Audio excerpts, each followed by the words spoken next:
Merci à toutes et à tous d'être là et de participer encore au suivi de cette rencontre. On tiendra compte, c'est une première, de vos suggestions. Et vous verrez, pour celles et ceux qui iront jusqu'à Lyon, il n'y a pas que la cuisine lyonnaise, il y a aussi une université d'été, comment on équilibre les choses. Soyez attentifs, et je termine sur ce point, l'université d'été, si vous regardez le programme, je ne parle plus maintenant des ateliers, puisqu'on va avoir un doute métaphysique sur nos ateliers, on va en discuter avec l'équipe dès demain, mais regardez le programme, comment il est structuré. Vous avez des dialogues de haut niveau. Vous avez, hier, ça a été évoqué par Catherine Olivet, également la définition des mots à travers le sens des mots avec Armelle Debru. Vous avez revue de presse, vous avez des sessions plénières avec des débats, vous avez des grands témoins. Donc on a été dans l'architecture beaucoup plus perfectionné, peut-être beaucoup plus exigeant qu'on l'est dans une réunion de transmission de savoir. Je donne de suite, donc maintenant tout le monde a pu arriver, je donne de suite la parole à Isabelle Dognaud, que je remercie d'être là, et qui sera là d'ailleurs à l'université d'été pour intervenir dans le cadre d'un dialogue sur les solidarités dans la ville, comment on mobilise la cité, c'est aussi dans le plan MMD, autour de valeurs profondes au service des personnes.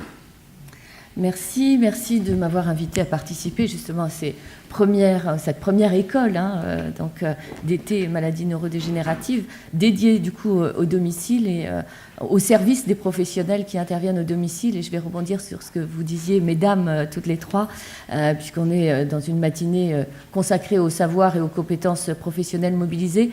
Je crois que les savoirs et les compétences, c'est vous qui les avez, c'est vous qui les mobilisez et qu'on n'a pas attendu d'avoir des invitations, des incitations, voire des injonctions à faire de l'éthique, comme disent certains, mais en tout cas avoir une visée éthique dans l'accompagnement, l'aide et le soin pour se soucier de la vie bonne avec et pour les autres dans des institutions justes, comme disait Paul Ricoeur, la définition que vous connaissez toutes et tous.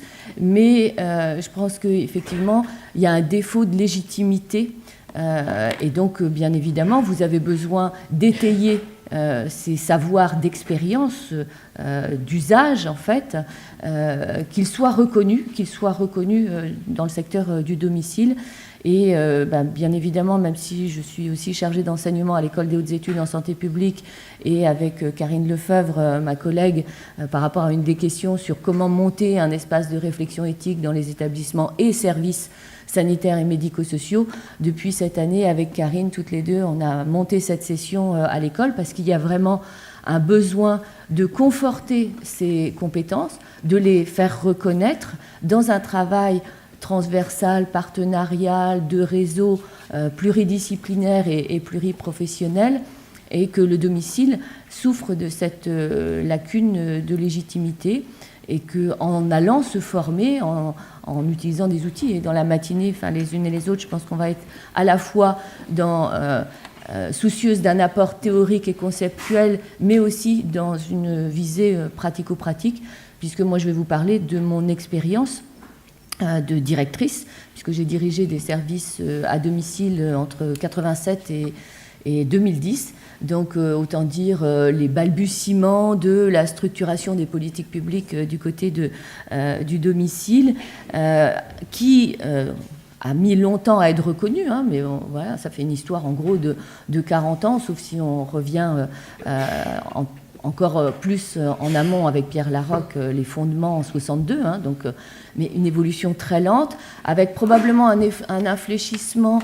Donc je suis partie, j'ai quitté ma direction volontairement puisque je suis consultante, formatrice et chargée d'enseignement à l'école, mais je pense qu'on a eu un infléchissement au moment où je suis partie en 2010, notamment grâce à toutes les expérimentations qui ont été rendues possibles au plan Alzheimer 2008-2012, donc, et que les unes et les autres, les uns et les autres, nous avons saisi, mais notamment avec les deux dernières lois fortes, loi d'adaptation de la société au vieillissement de 2015 et puis loi de santé publique de 2016.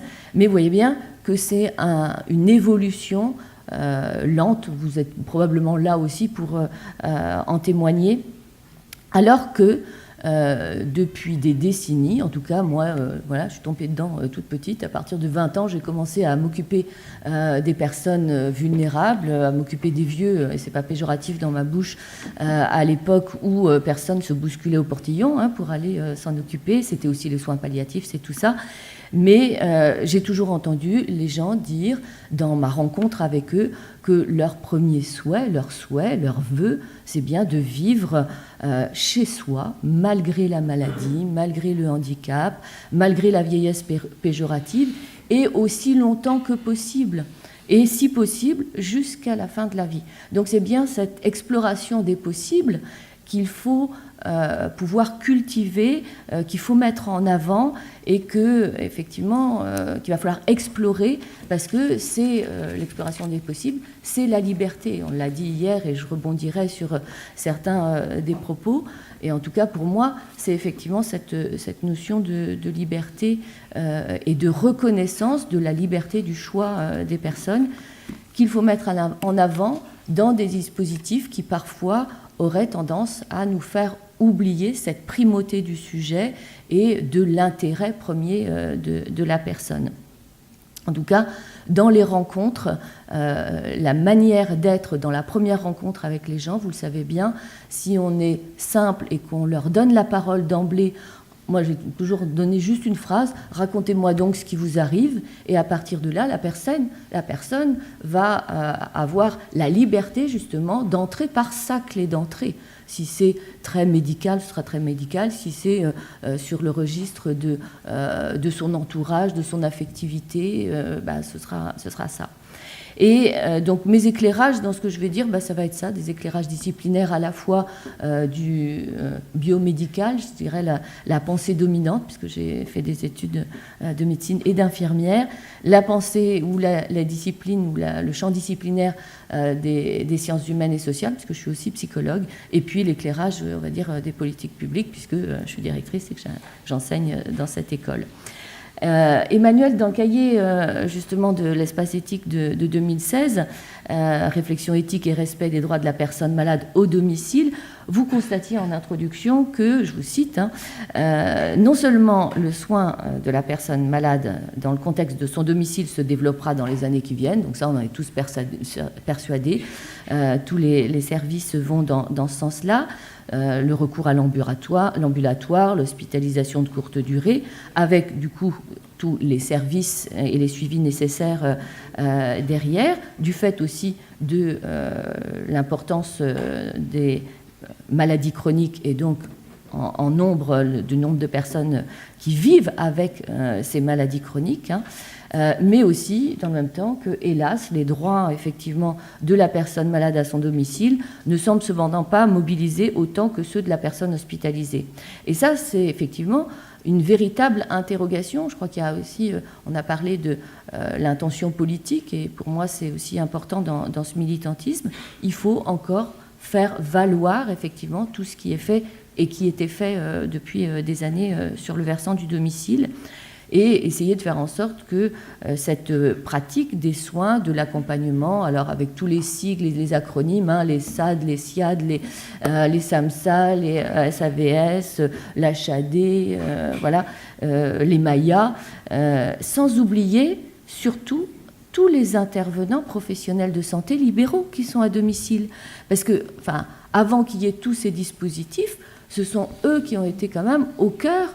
Et aujourd'hui, il y a des reconfigurations, mais ils sont là aussi, et en particulier le médecin généraliste. Et il ne faut surtout pas l'oublier pour, effectivement, que tout le monde puisse s'inscrire, effectivement, que toutes ces pratiques de soins qui évoluent aussi s'inscrivent dans le respect de la personne, de son intimité, de sa singularité, de ses préférences, de ses choix. Ce n'est pas les besoins, c'est autre chose, désirer, avoir envie, que d'avoir besoin. On sait tous de quoi on a besoin, d'un point de vue de la mallette de chacun des professionnels, d'un point de vue personnel aussi, mais on sait tous aussi qu'il y a des jours, on sait de quoi on a besoin, et ce n'est pas du tout ça qu'on fait, et ce n'est pas du tout ça dont on a envie. Donc il faut aussi le respecter, ce n'est pas la considération seule des besoins. en tout cas avec tout ce qui a été mis en avant hier et très bien, avec le souci de la confidentialité, de la discrétion, du non-jugement. Donc à la fois cette exigence de compétence, de cohérence, de concertation, qui est avancée pour la mise en œuvre en fait des dispositifs d'intervenants, en tenant compte effectivement de l'évolution ou l'évolutivité possible des circonstances, du contexte. Hier, les philosophes, en tout cas le premier Paul Dubuc nous l'a bien montré avec la philosophie principiste et la philosophie contextualiste. Je pense que vraiment l'éthique se situe, et on le reverra avec les recommandations de l'ANES, recommandations bientraitance et éthique, on est bien dans une réponse contextualisée à un moment donné, dans une situation particulière, pour un sujet singulier. Et donc c'est cet exercice donc d'ajustement qu'il va falloir toujours réaliser.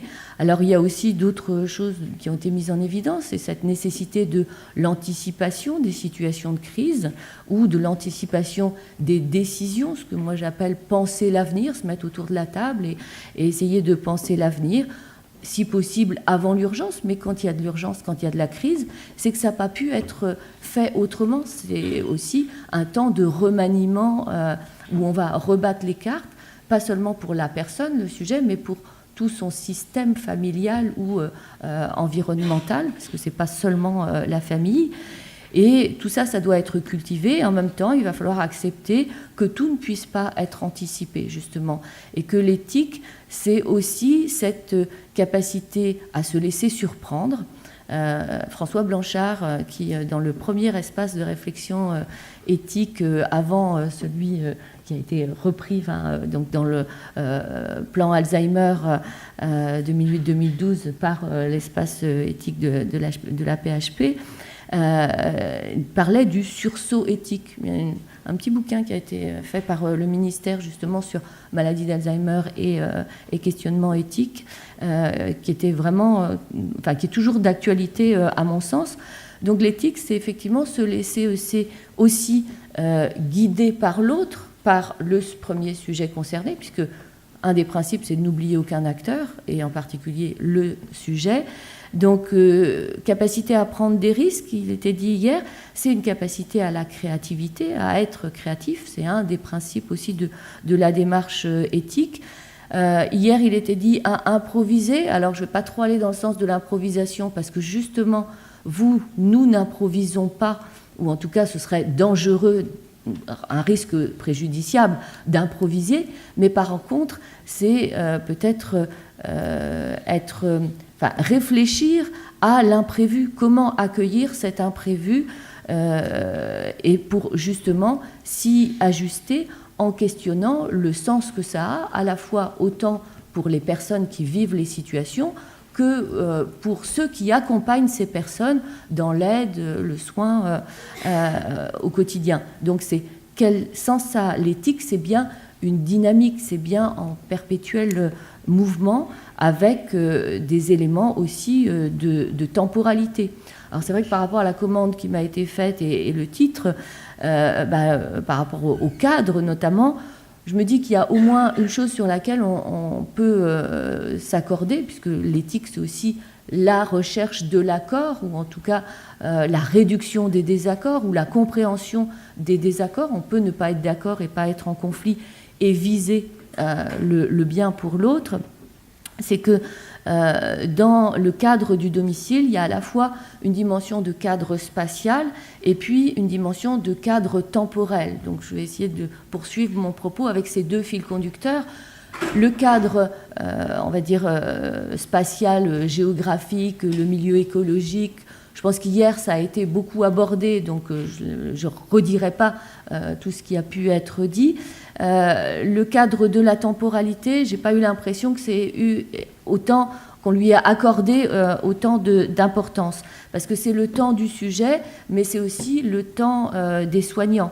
Chez soi, ou des aidants ou des accompagnants. Hein. Donc je mets à la fois, on va dire, accompagnants, aidants professionnels et accompagnants, aidants profanes. Donc ceux qui ont aussi un savoir d'expertise, d'usage, que sont les familles, les amis, les voisins, les bénévoles qui interviennent aussi dans ces environnements, que ce soit du bénévolat structuré ou spontané, donc tout ce qui est du côté de la solidarité, à la fois, on va dire, structurée ou la solidarité spontanée.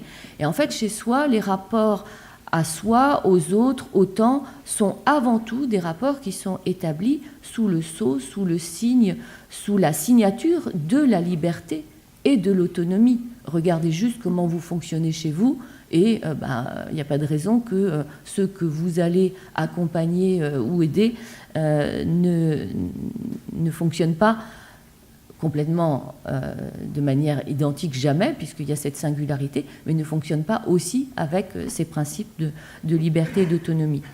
Principe aussi donc d'invitation, voire de demande plus ou moins explicite quand on va vers ou quand on reçoit chez soi des intervenants à domicile. Plus ou moins on les invite, plus ou moins on a parlé des envahisseurs, etc. Hier. Avec cette nécessité du consentement et de l'assentiment, par extension, sur lesquels il va falloir veiller. Donc je ne vais pas pointer trop les spécificités du domicile, parce que je vais d'abord insister sur le fait que le domicile, ça s'inscrit aussi dans le cadre général de la réflexion éthique, du soin et de l'accompagnement des personnes vulnérables.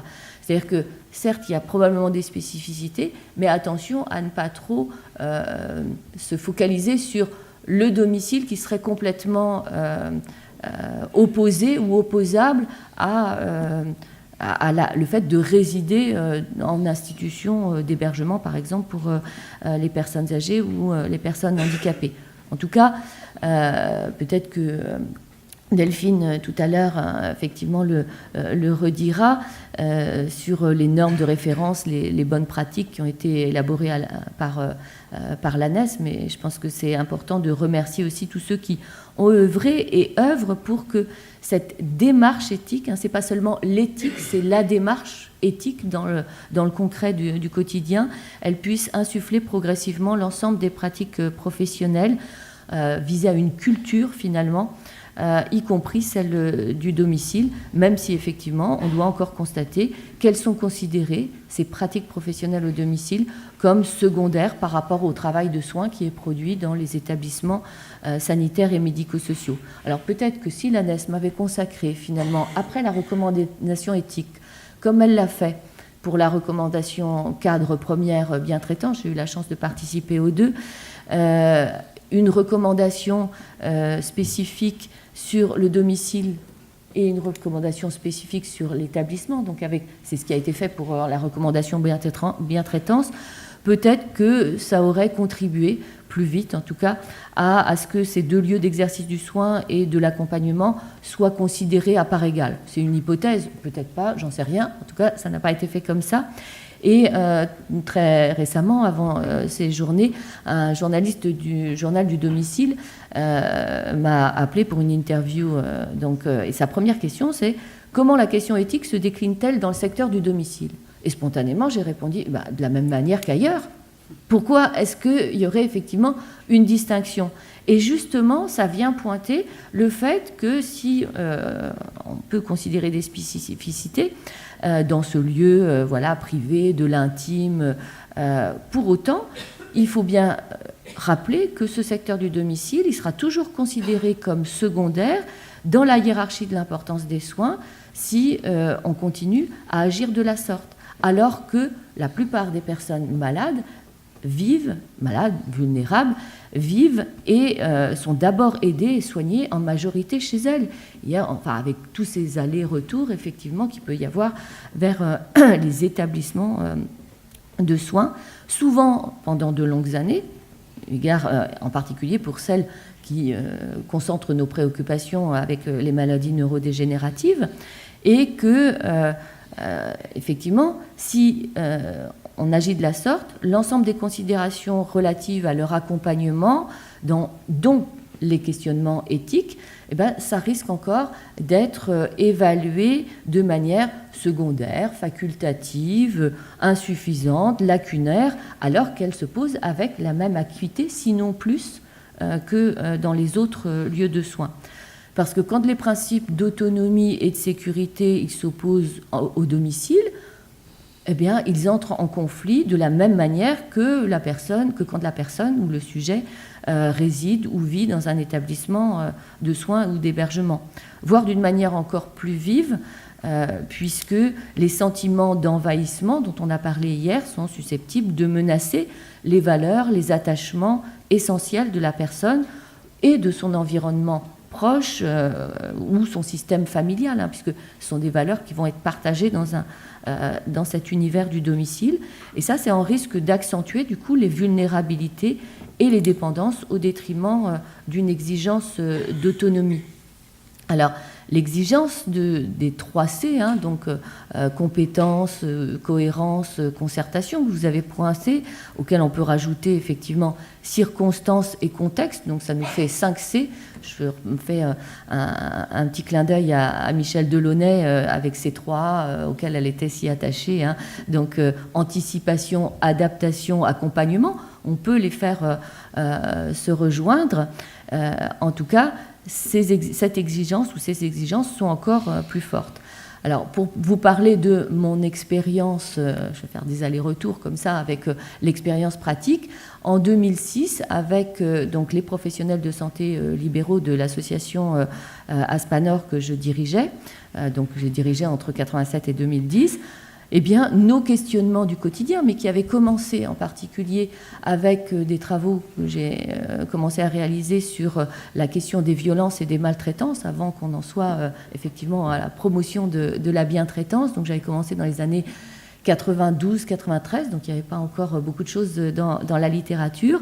Mais tout ça est lié, puisque dans les prolongements de nos questionnements sur le terrain, eh bien, on a créé le premier espace de réflexion éthique à point de départ non hospitalier à ma connaissance. Donc c'est toujours, a priori, on n'en est pas repéré d'autres pour l'instant, soutenu par la Fondation Médéric Alzheimer et la Fondation de France, qui nous ont permis de partager, parce que ça va être aussi un point clé, ce partage, cet échange, même si vous avez eu des frustrations hier dans les ateliers, finalement, je pense qu'à la fois on aspire effectivement à se dégager du quotidien en allant puiser du côté des références théoriques et conceptuelles, et à la fois on a besoin de partager et de vérifier qu'on a les mêmes questionnements, qu'on a les mêmes aspirations à trouver la moins mauvaise des solutions à défaut de la solution idéale. Donc c'est aussi travailler sur cette notion d'idéal, et que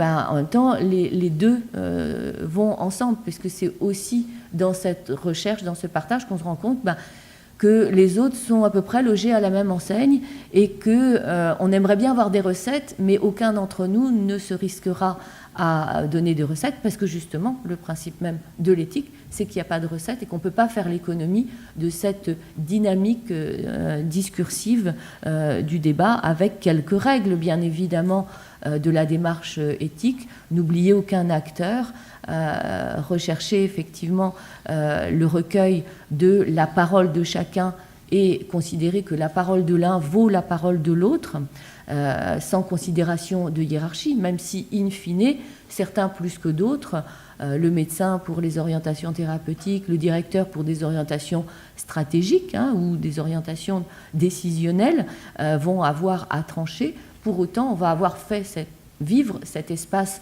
de débat, de dialogue, on va avoir fait vivre cette créativité qui va nous permettre d'élaborer des scénarios, d'en éliminer, en général d'éliminer les scénarios extrêmes. Quand il n'y a qu'une solution, elle risque d'être mauvaise. Quand il y en a deux, binaire, ça risque d'être une opposition noir-blanc, et que ce qu'on va essayer de développer, effectivement, ce sont des nuances de gris, et pour pouvoir, à un moment donné, proposer quelque chose qui soit le plus ajusté aux besoins du moment, de cette personne, et qu'on va forcément réviser.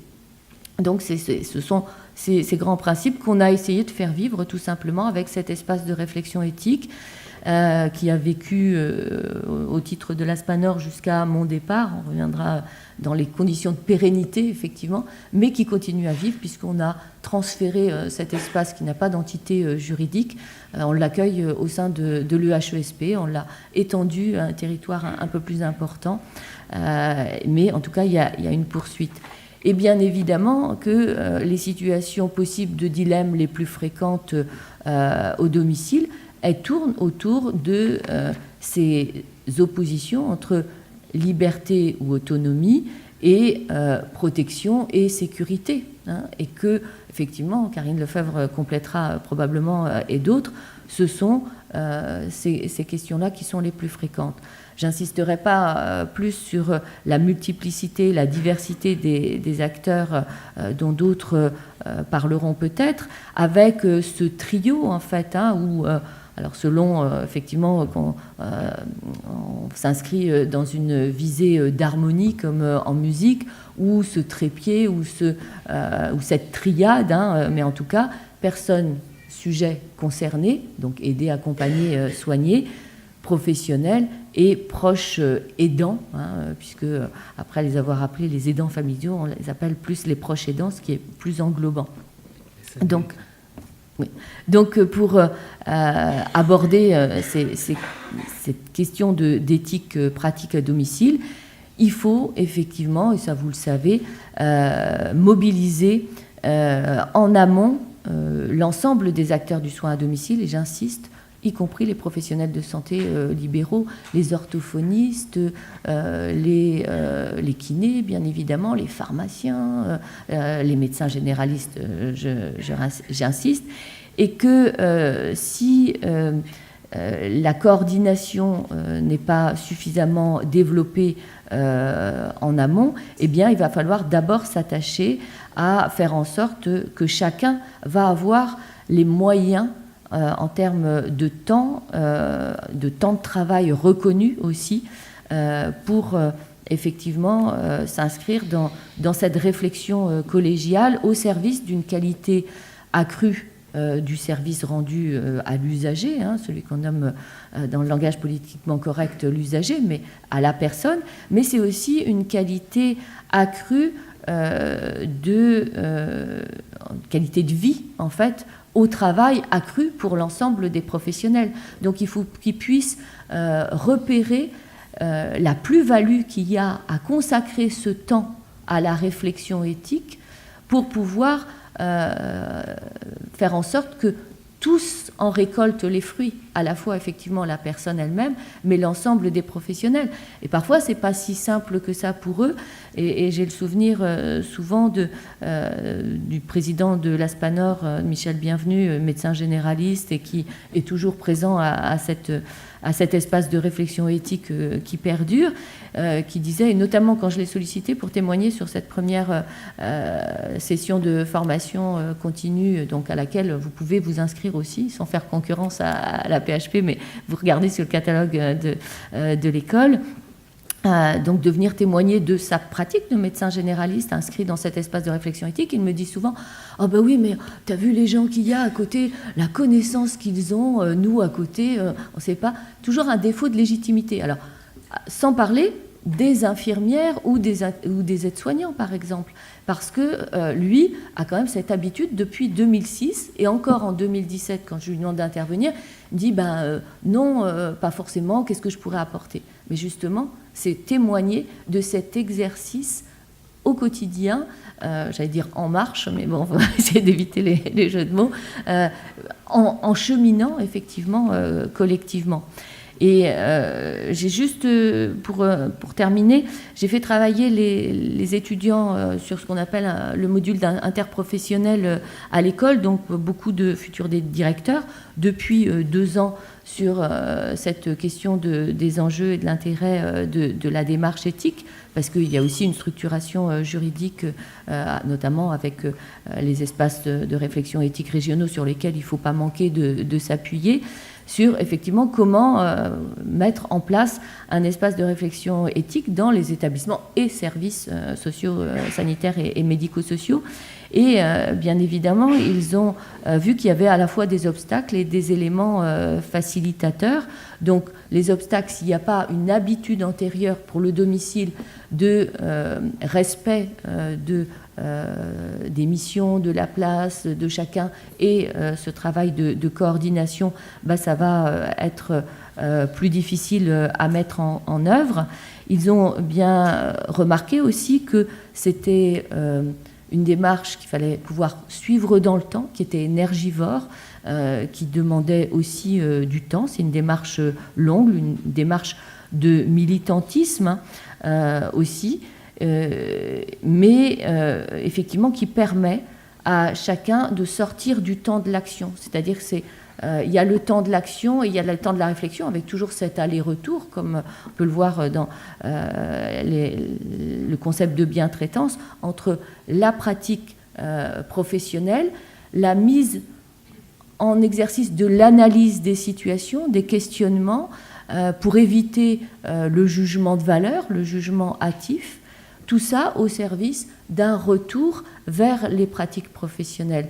Et je crois que vraiment j'inscris mon travail dans l'enseignement et la transmission ou la formation aujourd'hui, comme je l'ai toujours inscrit en étant directrice de service, dans cet aller-retour. Alors maintenant, je suis un peu moins les pieds sur le terrain, mais grâce effectivement à toutes les interventions dans les services à domicile ou dans les établissements et à l'enseignement à l'école, il y a toujours cet aller-retour avec cet enrichissement mutuel. Donc ce dont vous avez peut-être été frustré hier dans votre partage d'expérience, ça contribue aussi à améliorer justement les propositions de réflexion théorique et conceptuelle, comme disait Emmanuel tout à l'heure, par rapport à la construction des prochaines universités ou d'une deuxième école dédiée effectivement au domicile. Je vous remercie.